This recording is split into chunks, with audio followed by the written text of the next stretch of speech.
Hello, beautiful people, and welcome to BipolarLines, the podcast where two spouses talk about navigating a loved one with bipolar disorder. I'm Brooke.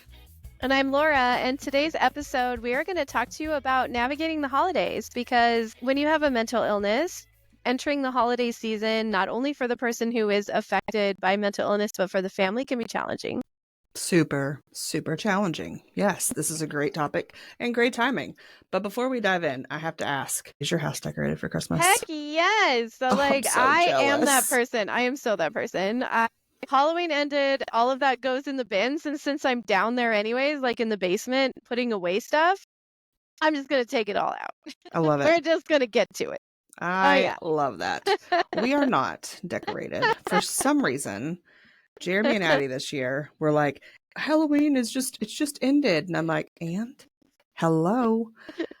So they didn't let me decorate immediately after Halloween. And then we got sick last week. And we're still recovering. And then this weekend would have been the perfect weekend to get it all together. But everybody but me was busy. So rude. I am still not decorated for Christmas. And, over the years, you collect stuff, right? We have a lot of Christmas stuff. Yeah. We have a lot of trees. So it's okay. I collect stuff, but not trees. It usually takes us like a full 2 weeks to decorate for Christmas. Okay. I love how you just ignored that comment. I did. You were like, I did. I was like, I'm not going there. I'm not touching that. We have lots of trees, and if they bring you joy, buy more trees. Oh my gosh, that is funny. I collect stuff, but not that. That's funny. Oh, that's too funny. Well, we have 2 trees. We have this, it's like a 3-foot tree that we bought when we were first married. So that fit in our apartment, and we still have it. Love Cody that. still makes fun of it because he says the top was long and it was a Charlie Brown tree, which if you don't know the reference, Charlie Brown's tree loops over. That's and so I cute. put like a top on it and it did loop over, and he was like, you bought us a Charlie Brown tree? So that was when we were first married. But so we still have it, and he cut it off. So it's no longer looped over. It's cut appropriately. And then we have our like big tree, like the main tree that yes. Love it. We basically have 4 big trees and then a bunch of little trees. Oh my gosh. Yeah. Okay, well, so no wonder no one wants to decorate with you, Brooke. I'm not trying to be a hater, but like that's a lot of but I trees do all is enough. I do all the fluff work. All they have to do is decorate, Anyway, I guess they just weren't ready, but I've been ready, and I'm getting angry. How hard do you decorate for Halloween? Next question. Is it a No, you cannot keep skipping. Okay, so here's the thing. And I actually did a lot of self-reflection this year because Zoe was having some anxiety around holiday decorations. And I was like, girl, what are you feeling? Is this your youngest or oldest? Can you remind us? My youngest. Yeah, okay. She's the 13-year-old. Okay. She was kind of like, I don't know, like, just imagine like her kind of shaking her hands. Like, I just feel like super worked up. And I'm like, oh, tell me more, ma'am. Because this is how I feel around Halloween decorations. It is not calming for me. Okay. I can watch a scary movie with anybody. I don't want to watch them alone, but I will. I will go through a haunted house. I might jump scream. It doesn't scare me. It's not that. I think because of my ADHD brain, it causes mental chaos for me. Okay. Like I cannot focus. I can't think straight. Everything feels like clutter. For me, this is not for everybody. It's the colors, the everything about it to me is just chaotic. So like for Halloween, because we used to decorate. Well, this is the first year that if you ask my husband, he'd say, I didn't let them. Not true. I got everything out and I was like, go ahead. And they did not. So not my fault. This is for Halloween now. Yes, that was Halloween. Okay. We got out the stuff and I said, it's all yours. And they said, no, they didn't do it. But here we are. So anyway, Halloween and I are not friends in that regard. I feel like I live in a dumpster fire house when my house is decorated for Halloween. So I'm actually going to agree with you there. I'm cool with my house being decorated for fall, but like I like the pumpkins and the sunflowers and like that. Yeah. But like when we start adding skeletons and Draculas, I'm like, and the scary people screaming for their life, I'm kind of out. Yeah. So, Yeah. I can handle a haunted house with the best of them. I really can. It is I not that cannot. it's scary. I cannot. My husband refuses. Does he? Jeremy Yes, won't go? he will absolutely not go. He is terrified of them. Will not go. But he loves to decorate for Halloween. So I guess, opposites That's so attracting. funny because Cody would absolutely like he loves haunted houses. He loves scary movies. And like he would just laugh through a haunted house. Like when we were dating, we would go to haunted houses and I did not want to go, but you're dating, it's like the thing to do in October or whatever. You're So like, like okay, I can't be right, a right. wuss. Yeah, exactly. And like people would see me coming, they'd see I was scared, and that's their target. Like when they see the person who's scared, the people who are working the haunted houses are like, get her. And Yeah. Cody would just laugh and That's laugh so like funny. That would be me. I would be like, because if you don't know by now, I am looking at the logical side of everything and I'm analyzing it. So I'm like, that was a really good try. You tried. Now, unless they come like behind me or on my deaf side, because this is my deaf ear, they come over here, I might be like, "Wacha," But other than that, no. See, like me, what the audience might not know about me is that I'm prone to conspiracy theories. I love listening to all conspiracies. Like, Britney's a clone, Britney Spears, and she died 20 years ago. Like those type of conspiracy theories I'm into. And so, like, to me, if I go to a haunted house, I'm like, okay, like, technically that guy with a chainsaw is supposed to not have the blades on. But my conspiracy brain is like, what if he does? What if the serial killer was so smart, he got into the haunted house and he got the chainsaw? And like, that's where my brain. And we're all dead within 2 minutes. Everybody here, we're dead. Like, everyone was screwed because everyone thought it was an act. We all so believed it. Anyway. That's hilarious. There's a movie about that we just watched not that long ago. It was pretty rough. I can't remember the name, but anyway, that exact situation that you're talking about, there's a movie about it. Okay. Oh, wow. So, I would probably love it. Anyway, we should probably dive into mental health because I think that's why we're here. Yeah, we should. we are here for that. So yeah, let's talk about navigating the holidays. There's so many different directions we could go with this. And I think maybe the best way to do this would be to just kind of talk through like our tips and tricks, what we've learned over the years in navigating literally from before Thanksgiving to after the new year. I feel like that whole span of time can be very triggering. There's a lot going on. You're seeing a lot of people. You're doing a lot of things. You're spending a lot of money. Maybe you're cooking a lot. You're buying, you're just doing a lot during that period of time. Oh, it's so peopling out there right now. There's so much peopling. It really is. And peopling can be really hard for people without mental illness, much less people who have it. Me. I'm like, I need to get away from all the people. I love you. I love everybody. So cool. Yes. Yeah. Holidays. I think we can all say, as spouses that have experienced episodes from our partners during the holidays, we tend to prep for the after holiday crash. Like now, we're already thinking about it. We're already, trying to like get the wheels turning as to what to look for or things that we can do to maybe stop that from happening. But I want to take a pause on that and say, that's great if you're doing that. Yes, keep doing that if that makes you feel better, if that, relieves some anxiety. But also, it can start early. It can start much earlier than the after holiday crash because there are so many different triggers. Family can be triggers. Friends can be triggers. Not finding the right gift for your loved one can be a trigger. Like for your kids can be a trigger. Money is a trigger. And in my situation, Jeremy is on Social Security disability, so he does not work. That has become, as you might have listened to the last episode where we were talking about money being an issue, but the cause of the spiraling that happened last month. He is still on that mindset of how do I contribute? Because the reality is inflation, right? Everything is so expensive right now. Well, his disability check isn't increasing just because of inflation. It will at the beginning of the year. Sure. We're not getting raises just because of inflation, right? That's not how life works. So he wants to be able to contribute more, and he can't. He tried.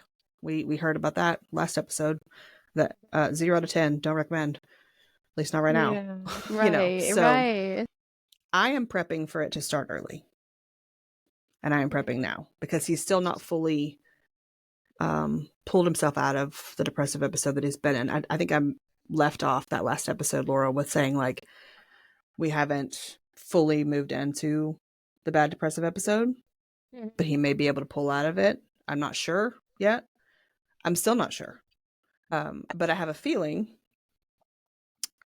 that it will actually transition into a depressive episode unless something changes between now and December 1st. That's the timeline I'm giving the situation. That has zero science behind it. This is just me. No. We're not on here claiming to be scientists. We're telling you this is our lived experience with being with people for as long as we have. But right. I think my question to you is, sadly, how did this happen, Brooke? I don't know. I'm really not sure. My best friend turned 40, and we had her surprise birthday party last week, and I was like, "You're older than me," and I'm like, "Oh, that means I'm turning 40 soon." Just kidding. I'm older than you. I turned 44 at the end of this month. This is crazy town to me, but crazy town. Anyway, people ask me, how do you prep? Like you said, I'm prepping. What does that mean? Well, for me, it means I am doing a lot of mental gymnastics. I'm prepping myself first. I am trying to get all the things that I can get done because I am prepping for not being able to look to my husband for support, for help. So how do I do that? I am prepping for a to-do list of Christmas gift ideas because I may not have his support. I may not have his mind to help me come up with gift ideas. So I'm trying to get all that information from him now, get ideas from him now, creating a list so that I have as much as I possibly can have before Christmas hits, right? Thanksgiving. Actually, today I was like, ooh, speaking of this episode, I need to text my parents and say, hey, what's the plan for Thanksgiving? What are we bringing? Because my husband likes to do this turkey dressing every year. It's not turkey dressing. He just calls it dressing. I feel like it's turkey dressing. Anyway, I digress. ADHD moment. Anyway, he may or may not be able to make that. I don't know. So I need to tell them, yes, Jeremy will sign up for dressing, but also no, he may not actually be able to bring it. And I can't make it. You can forget that. He doesn't use recipes. Nope. Like, I'm out, bro. Done. If that's just not going to happen. Can I buy it somewhere? Can I pay someone to make it? Because no, unless I have a recipe, it's just not happening. Totally. So prepping to me is basically like, how can I set myself up for success to get through the holidays, even if my husband does move into a really bad depressive episode? That's what prepping feels like to me, right? For me. But the other side is to keep having those conversations with my husband, to check in. Now, pause. That doesn't mean I'm saying, hey, babe, how are you feeling? Do you feel depressed? Hey, are you feeling like a little low? Don't do that. Don't do that. No. That is a definite 0 out of 10. Right. Don't recommend. 0 out of 10. Do not recommend. Correct. It is more of a baseline check-in. Yeah. Hey, how are you feeling? Like, how was your day? You don't have to ask pointed questions to get a real sense of baseline, a shift, right? Yeah. But I continue to ask, and I also tell him, I'm feeling anxious. I am feeling a little on edge, uneasy. It's the holidays, and with your history, I want to make sure that like I'm checking in with you more. I'm going to check in with you more because I am anxious. Now I'm saying all these things before he moves into a bad episode so that he understands like why I'm doing it, you know? Again, set yourself up for success. as best as you possibly can. Think about if I have to go through from Monday forward, whatever Monday date is, but right before Thanksgiving to Christmas without my person, what do I need to make that happen with the least impact to yourself, your children, your family, whatever your dynamic is? That is what I'd call prepping. That's a great explanation. Thank you for that. And I think I just want to follow that up with what has been your experience in the past? So what has caused you to come to this point? Well, that's a great question too. I think I've referred to this a few times, but it's been 2 years since what we refer to as the unexpected event happened with my husband's dad and my husband. Mm-hmm. And we have spent the next 2 years not having communication with his dad, which meant all of our holidays looked different. We didn't go there for Christmas. We didn't do Christmas with his parents. Everything looked different. And that caused, oh man, how do I even describe that? The toll that took on his mental health was, so much. I don't even know how to truly qualify that. It was terrible, right? But that was 2 years ago. And that was before the holidays? Yeah, it was November 16th, I believe, or November 14th. Yeah. Okay. And all of that, mind you, happened after an almost attempt on his life. So the same day that he tried to take himself out of this world, we had gone to his therapy appointment and had all the three of us, so myself, my husband, and his therapist agreed he needed to go inpatient. And he was willing. He was going to go inpatient. Great, wonderful. Not great, wonderful, but great that he agreed to go, right? Sure, like getting help. Yeah. And he was willing to do it. We got home from that appointment, and my husband decided he wanted to go tell his Nana where he was going because he wasn't sure if he'd be there for Thanksgiving, and nobody told her anything. He just wanted to tell her, and I support that. That's what you want to do. Go do it. Mm-hmm. That is where he was when his dad did what he did. So I want to preface that by saying my husband was going to get help, willing to go to a hospital, and then was physically assaulted by his father right before the holidays. Okay. Now, let me also take another step back and say my husband and his dad are on speaking terms. Jeremy has done extensive EMDR work, eye movement desensitization and reprocessing, EMDR. Mm-hmm. He's done a lot of work to get where he is. He was no contact for a little over a year and a half. Now they're on speaking terms.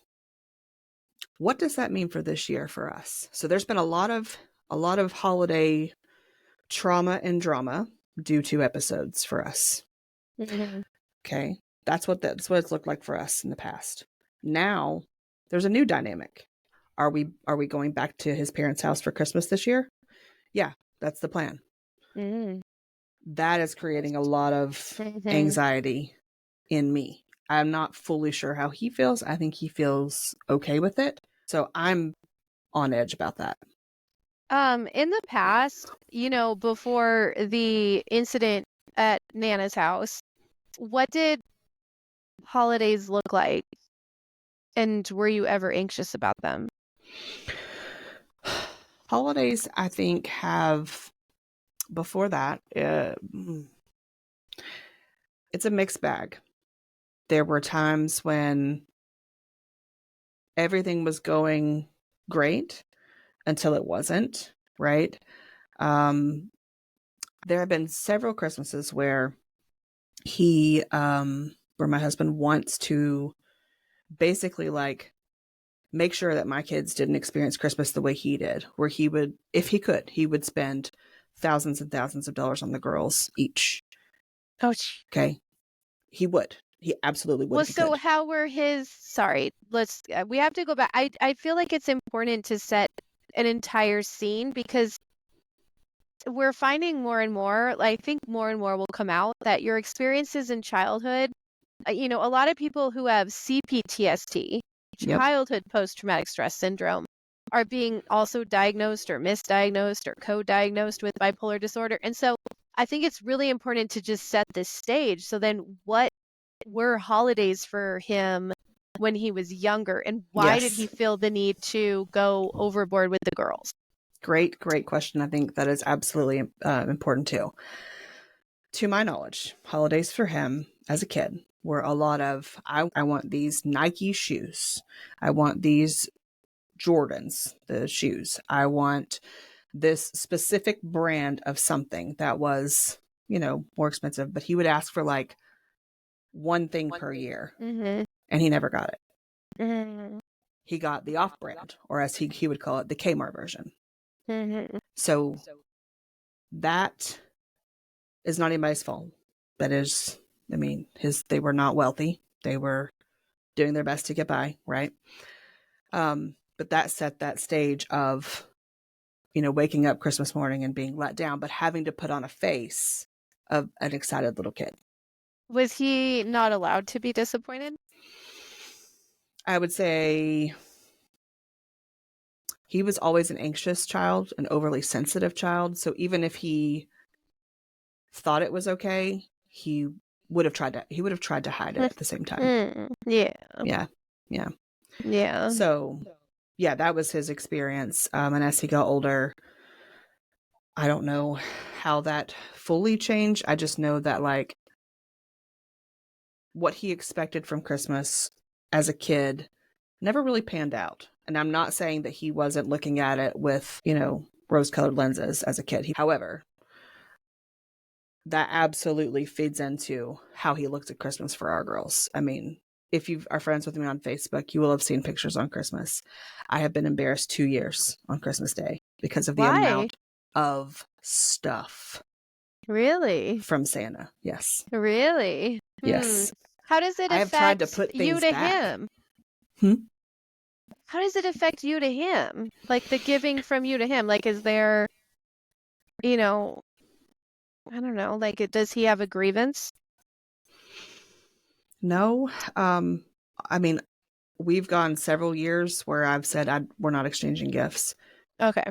Because my mom and dad do that too. Oh, that's funny. Yeah. I mean, but then there are years where he puts his foot down and he's like, no, we're exchanging gifts. I'm like, then we have to pull the reins back a little bit. Because he'll go overboard even if it's for you. Yeah. Absolutely. Interesting. So he's never been like upset you didn't get him something. No, he doesn't ask for much of anything. Yeah. Because he is expected not to get it. I just want to point that out because, and I hate to drill this home, and it's not that I can diagnose narcissism, but so many people who message me on my bipolar TikTok, I feel like they're probably dealing with a person who has at the very least narcissistic tendencies. And I am telling you right now, like that, like, yes, someone like Jeremy who gift giving was huge and it's important. If you have narcissistic tendencies, you expect it for yourself. Where Jeremy has projected it onto his children and how he wants his children to perceive Christmas. So I just feel like it's important to point that out. That's so interesting. It is. And all the love languages, etc. He loves to get gifts. Yeah. And but they have to mean something. Think about it. If what you asked for he never got, and I should use never loosely, but like if he continuously asked for a pair of Air Jordan tennis shoes and always got Reebok tennis shoes as a kid, as you're growing, you stop asking. So you lower your standards even for gifts because you just decide, in my opinion, in his mind, he just decides he's not worth it. It's not worth spending the money on. Like, he is not worth anyone spending the money on a pair of tennis shoes that he wants. In fact, I just purchased the pair of tennis shoes that he wanted for young Jeremy for his 41st birthday. I love that. Yeah. I did not know what kind of shoes they were. I had no clue. I knew that he wanted them as a kid, And it took him until age 41 to say, I really want these shoes, these specific Aw. shoes, because he didn't think it was he was worth it. That started building for him at a really young age. I'm only like relating so hardcore to this because I have a family member who I'm not going to talk about on here, but who that is exactly who he is. I can just relate so hardcore to that. Yeah. And I'm pretty sure he has BPD, but it's undiagnosed. But that's exactly how he is.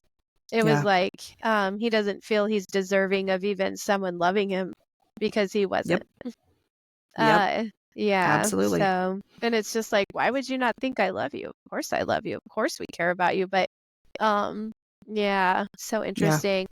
I'm gonna just pivot a little bit because I think it's more common for especially on my my audience, largely comprised of people who love someone with bipolar disorder, to have loved ones who experience this depression, this kind of, what we've been talking about. Just, I don't even know what you call it, feelings of self-worthlessness. I don't even know how to put it really, but yeah, I mean, it's self-loathing, yeah, worthlessness, yeah. void, Yeah, no where it's just joy, like no it's not sense a of happy time. It's right, not, right, they're not going into the holidays being like, it's the most wonderful time of the year. Like they're not going right, into it like that. Like, right. so I would say that's the predominant theme of people who follow me on my bipolar TikTok. So with that caveat, I will say that for some reason, and Cody and I even were talking about it tonight, like Cody absolutely loves the holidays. Like it is his happiest time. They are his happiest memories. Whatever happened to him childhood wise dissipated during the holidays. He felt loved, he felt the joy, he felt the energy, he felt the vibe. And even if he didn't get as many presents as his siblings, it didn't matter. It was enough to make him feel like, yes, this is what I wanted. So even if his brother got more or his sister got more, like he was still fine with it because he got enough to make him feel like, yes, this is amazing. And so then we met and I loved Christmas. And so Christmas is like both of our favorite times of year. Like it's so odd because I am going to still like preface this by saying I feel like this is probably a not the norm thing. It's like an exception, right? Not the norm. But what ends up happening is Cody gets so happy, like he gets on such a high that this is the precipice for the mania. So where people talk about like, oh, manic episodes happen in the spring because of the sun and the time and like the days are longer. Like I feel like yes, there's something to that with Cody, but it is brought on by his sheer joy and giddiness of Christmas. So I feel like I could probably decorate the house for Christmas before Halloween and he would bypass Halloween and be like, I'm in. Like he'll never start it. He'll never start it. But every single time, no matter, I mean, we've been together 24, 25 years. I'm like, if I start decorating the house for Christmas, he's automatically in. It's like an immediate yes. Yeah. And he's like, okay, this is what we're doing. Okay. Basically, it's just that, unlike what I would feel like is the usual concern over the holidays with people who have bipolar disorder, Cody, yeah, the crash, the depression, you're worried about it. Like, my worry is like Cody gets so euphoric. Like, people don't talk about this enough. You can be manic euphoric or manic dysphoric.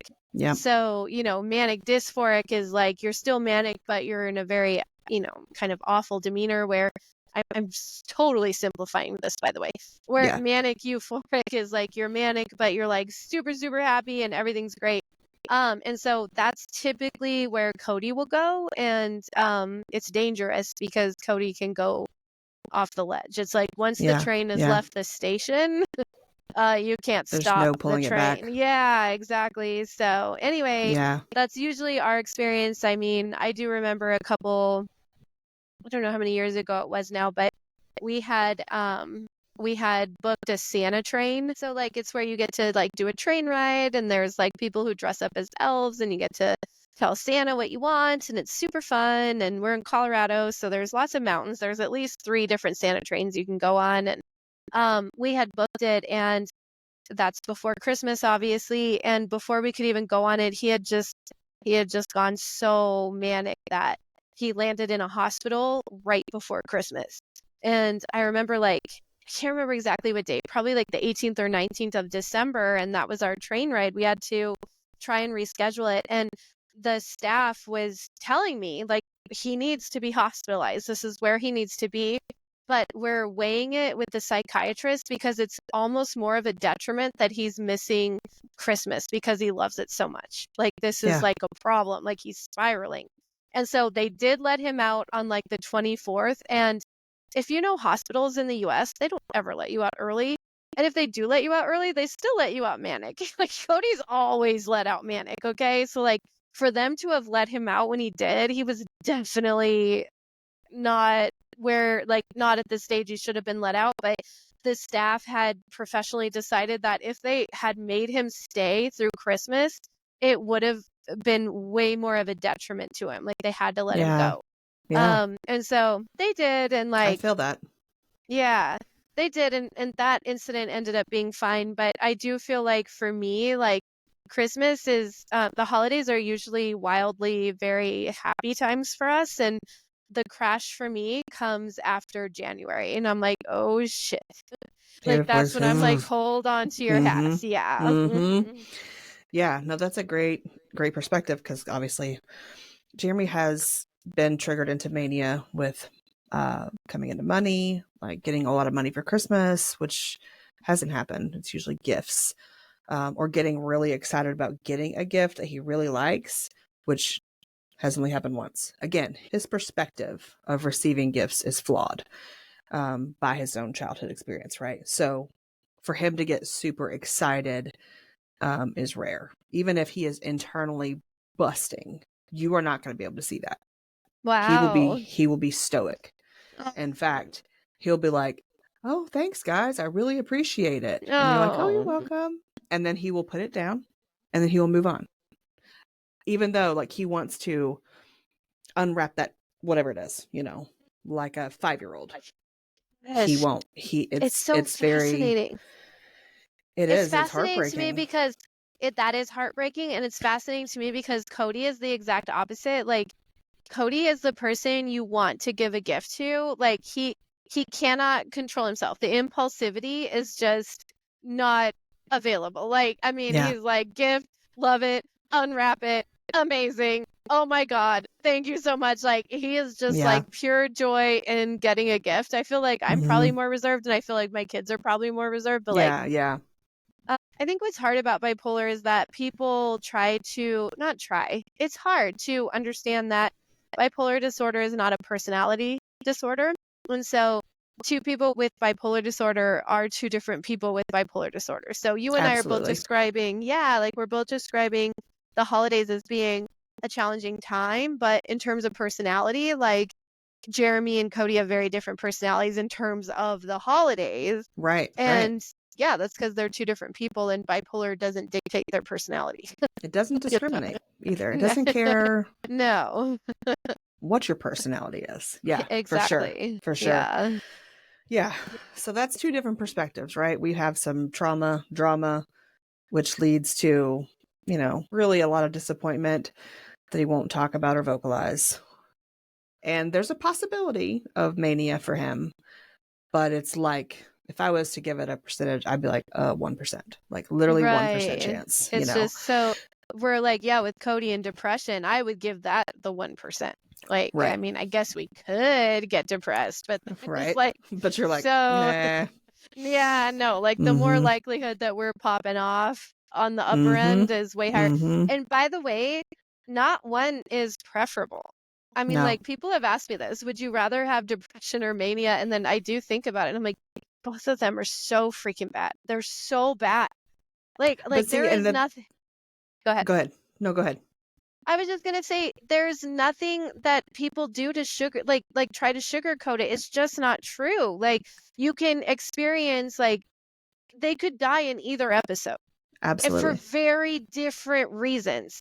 But the reality of them dying, or the potential to die, is very real in both episodes. It's not cute. It's not fun. It's not fun to play around with.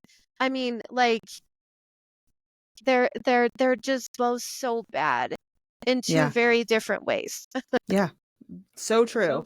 And what I was going to say was like, I think as a spouse, our tendency is to want to avoid the episodes that have done the most damage, that have been the most destructive, Yeah, of caused the most course. harm Yeah. to them or the family, right? So for you, it's absolutely mania.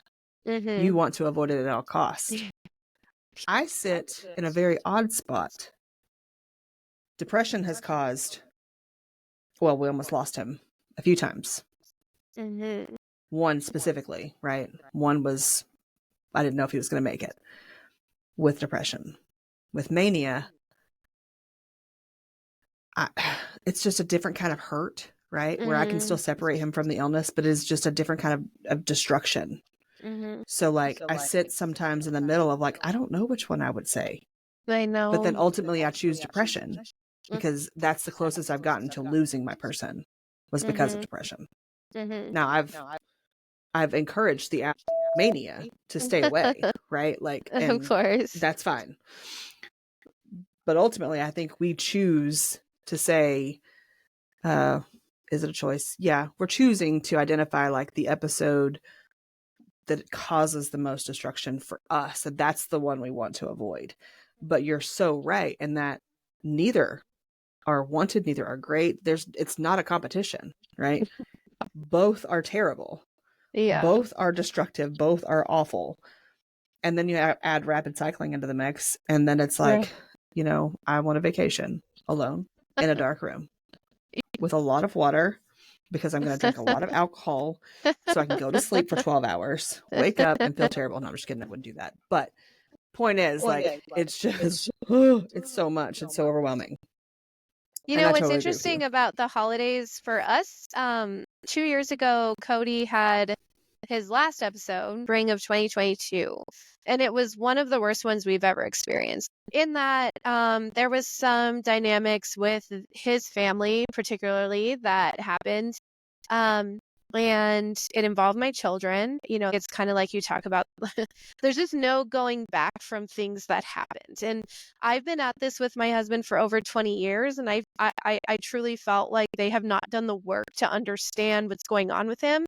And so when they were faced with the reality, which I'm not saying was easy, when they were faced with the reality of him with my children in their house and them trying to figure out what to do, they ultimately put my children at risk, and I was not okay with that. Like, if you hear Brooke and I talk, like, no, your safety is always number one. Boundaries are there. And no, boundaries aren't intuitive.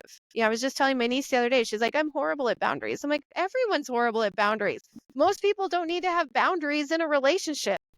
That's just you might have loose ones, but like you don't have to have these hard boundaries that carry strong consequences. And if you don't, exactly. that's just not how relationships normally work. So unfortunately, sometimes they do.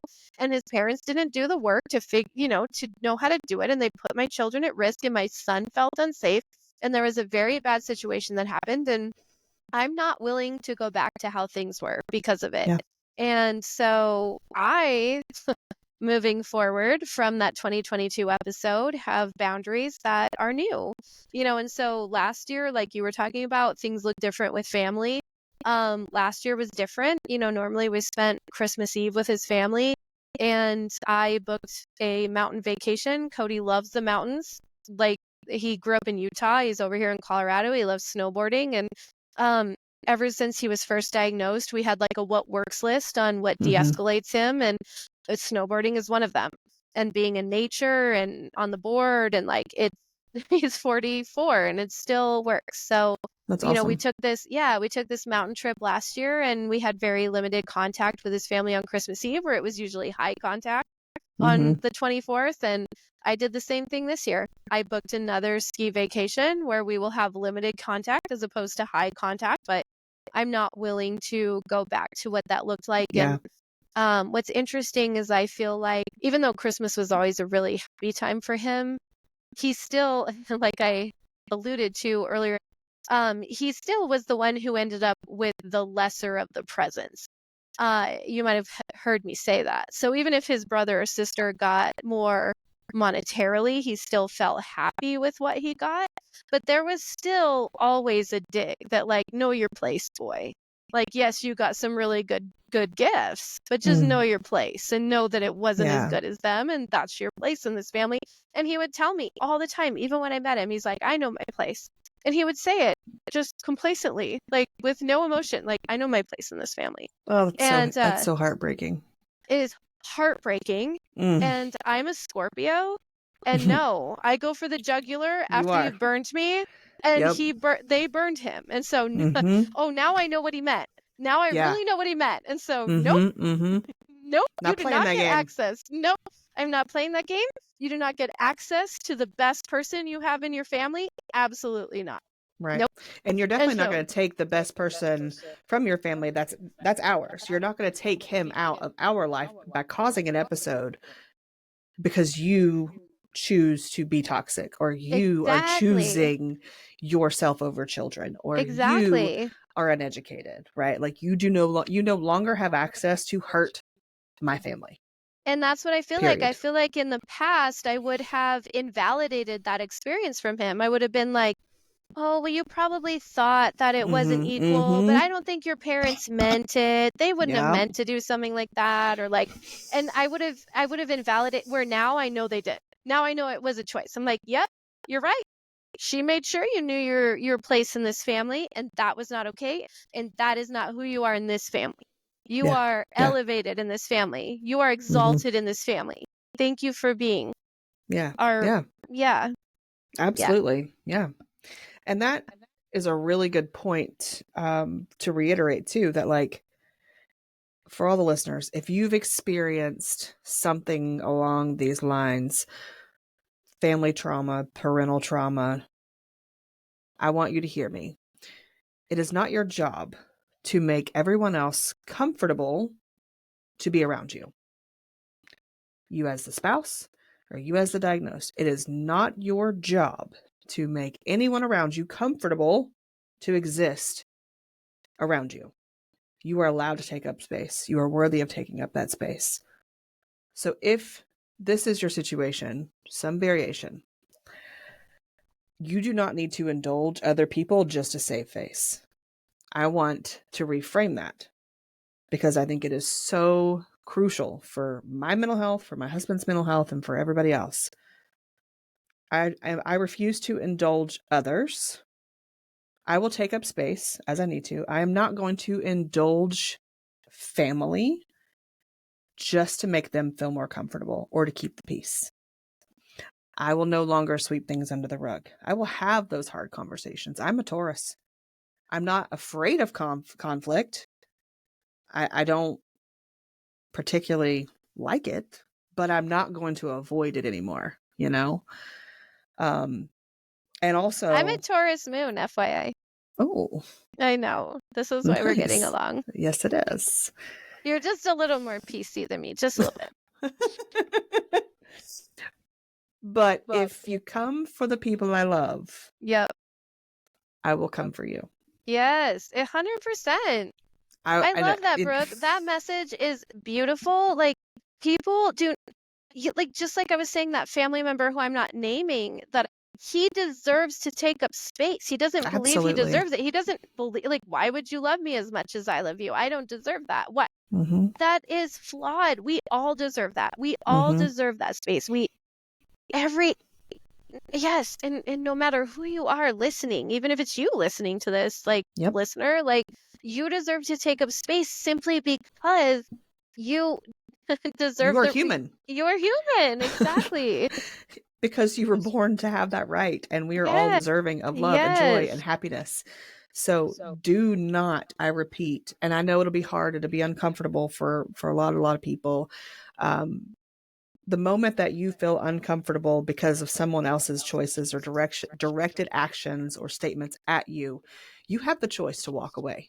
You don't have to sit through family dinner. You don't have to sit through the uncomfortable silence or awkwardness or direct hate or direct aggression, passive aggression, whatever that looks like. You do not have to sit there and take it. I call them microaggressions. Like, I was telling my therapist the other day, I'm like, this is why I'm booking another mountain trip and we're going to have low contact on Christmas Eve, is because if we had full contact on Christmas Eve, I'm going to be hit with microaggressions like that are played off as like, oh, I didn't mean anything by it. Why did she take it that way? I'm not dealing with it. I'm No, literally not.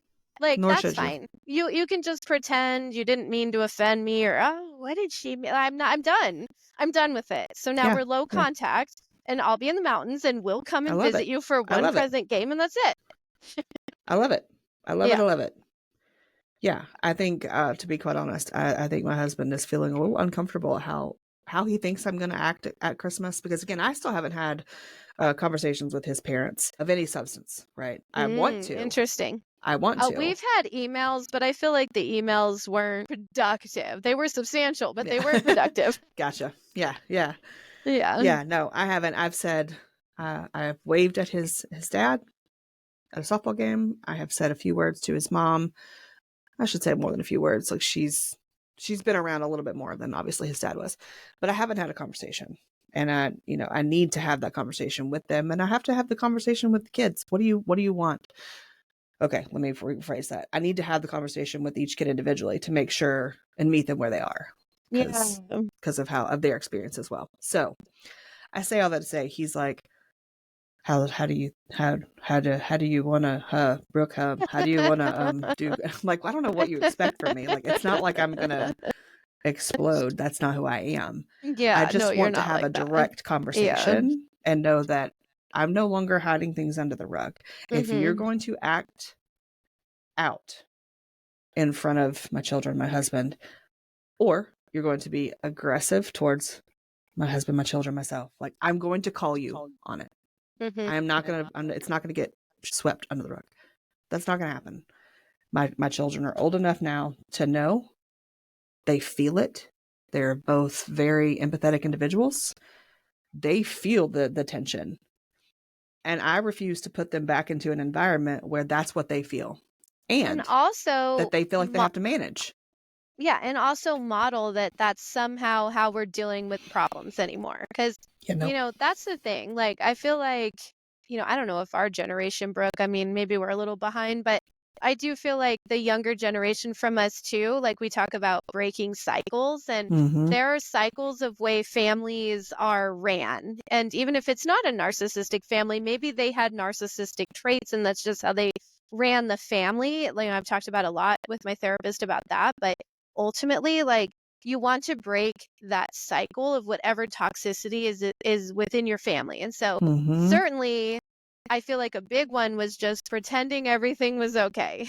Like, just pretend like nothing happened. It's all good. And to us in the moment, we're not really pretending. We're just like, wait, okay, I don't really want to cause a stink. It's Christmas, right? We justify it away. Yeah, but then later we pretend that everything's fine because we're like, we'll and deal with so that later. really, like, I feel like now is the time. Now is the time to be like, absolutely not. I'm not accepting this as a paradigm anymore. Like, this is not how Christmas Eve is going. I'm not pretending that I'm just going to take all these microaggressions, or you're just going to treat my husband as being, less than the two other siblings, even though he got a really good gift. And all of us all just pretend everyone was treated fair. No, it's not true. And I'm not pretending anymore. Nope. Absolutely not. Yeah. And also, I think it's important to know that some of you listeners, myself at times for sure, may not know how to communicate in that situation. We may not know the right thing to say or the best thing to say. Oh, gosh. It's horrible. You may just be like, your blood's boiling and you're really pissed. Okay? If you find yourself in that space, please know that no response is a response. It's actually a very loud response. So if you were to just get your things together and collect your group, whoever that may be, and leave, that is a response. Absolutely. You do not have to defend yourself. Okay? I was just talking to my friend about that, who said that his family is very political. I'm not going to go either way because that's not what this podcast is about. But he was like, I'm going to have a really hard time because that's all they like to talk about on Thanksgiving. And I was like, that's horrible. Like, my family, thank God, is not. So like Yeah. when we get together, my family is very much like, how's your job? What's going on? What's new? What's new in your life? Like that's pretty much what Thanksgiving dinner is with my family. But to him, he was like, well, that's not my family. And he was like, so if that happens, I'm leaving. And I was like, Yeah. great boundary. Because Absolutely. that says more than anything else would. Him sitting Yep. there and arguing, you know, trying to like push a certain point or perspective. Like, you know what? That's great if you all want Thanksgiving to be about this interaction. I do not. And so I'm Yep. leaving. Goodbye. Yeah. But- Yeah, because I'm sure he knows that like he would not be able to say, hey, I would really appreciate it if we just didn't talk politics. Yeah, exactly. And Clearly then no one he would knows respect that's that not exactly. No one would respect that boundary. He could So put it he's as a boundary, and if they don't respect it, then okay, I guess we go. Yeah. Or he's already like, I know they're just going to be like, okay. So he's like, why bother? I am just going to leave, you know? Yeah. And I'm sure the listeners out here are probably like, yep, I've experienced that. Maybe not with politics, but something else, you know? Yeah, I just want to encourage people that like, you know, the old paradigms don't always have to be what we continue, and that holidays are always, I guess if I were to leave a parting word, holidays, we typically think of tradition, but we don't always have to follow traditions that are toxic. And so if you feel like you are in a toxic situation where a tradition was carried on, like, oh, my family always talks politics at Thanksgiving and it's detrimental to your mental health, or, oh, my family always celebrates Christmas Eve for the whole day, even though I always feel like crap because it's obvious I'm singled out as the person who doesn't get as much as the. You don't have to do that anymore. Like, we don't have to do that anymore. And no, we don't, because we're actually hurting ourselves. We are. And that's what we don't want to do. And also, I know if my husband does those things, indulges those conversations, takes the mental beating, he will absolutely move into depression. Exactly. Nope. Not willing to do it. I'm not willing to risk that. Nope. Now, my family, my parents for sure are aware. They know. You know, and so they will and they will listen to me too. Like if I give them a directive like, hey, this is really going to be detrimental, I need you to not do this, they all respect that. Yep. But if you're around family who's not going to respect, peace out. Yep. Peace out, homie. See you next time. See you next year. Yeah. So, you know, just be confident in that and know that it is okay to protect your peace and to protect the peace of your family and your children. If you have children or not, it is okay to do that. And I would encourage you to do that, because the downside of not is your person may be triggered into an episode, and we don't know the outcome of that episode when it starts. We have no idea what to expect, right? I'm not willing to risk it. That's not to say that you're wrong if you do and you don't speak up or stand up, or if that. It takes a little bit of time to, you know, get more comfortable in that space. I understand that. But just know that, like, you will have a community behind you, supporting you, telling you you do the right thing, like you did the right thing. And we're proud of you for doing those things and for standing up, for speaking up, because we know what it's like when we don't and our person goes into an episode. Our family doesn't really know that. We can't expect them to. And I'm sorry, but we damn sure can't will them into understanding. We just can't. It doesn't work like that. Gosh, it's so true. So, to sum up this episode, start prepping, have those conversations with your person, with yourself. Do as much as you can to, you know, relieve some of that anxiety. Now, I should also say, if that causes anxiety, don't do the prepping things that I was talking about. Totally. Don't make this worse for you. I love that. You know, just be mindful of how you're feeling. Check in with yourself. Have your little list of things that work for you, things that don't work for you, and, you know, baby steps. Yeah, baby steps. I feel like, and I, you know, I was talking to my niece the other day about just the idea of setting boundaries, and she was like, I'm just so bad at it, like with crying emojis. And I was like, no one is good at this. Yeah, like, so nobody's good at that. All of you out there, just give yourself grace. This is a marathon, not a sprint. This is a process, not, you know, not a solution. And we're all learning as we go, and we're all supporting each other as we go. And even Brooke and I, being at this forever if you listen to our last episode, have hiccups. We have doubts. We have, times when we're uncertain. So it's not a black and white situation. It's not a final destination. It's a journey that we're all on to help each other. Yeah, I love that. Love that. Love your insight. Always love your insight, Laura. Well, I love yours too, Brooke. And you need to get your house decorated for Christmas. I'm holding you to that. I mean, I'm going to, whether my family likes it or not. I'm just kidding. I'm going to come to Tennessee. Do it. And I'm going to decorate it with you. I mean, I'm all for it. Let's make it happen. I'm tired of it. It brings me joy. Just let me have my joy. I need joy. That's exactly what happened. I was like, nope. I need to feel happy. The house is getting decorated in Christmas. This makes me happy. This makes Cody happy. We're doing it. Christmas is happy vomiting on my house. It's going to happen. Totally. I love it. I love it too. Well, this was yet another great conversation. They're always good. Love it. Yeah. And go ahead. Yeah, we hope you enjoyed this episode of Bipolar Lines podcast.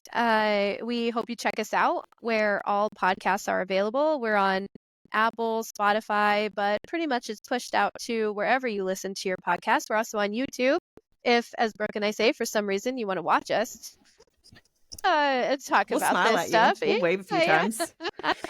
We're there. And then we also have a Facebook group, Bipolar Lines Pod, where Brooke mostly responds to you. I try to respond to you guys. But that's available too as well. And you can find me, Laura. I'm the BP spouse on TikTok. And Brooke, you are? break_the stigma. I think I messed that up the last time. But anyway, it's at break_the stigma.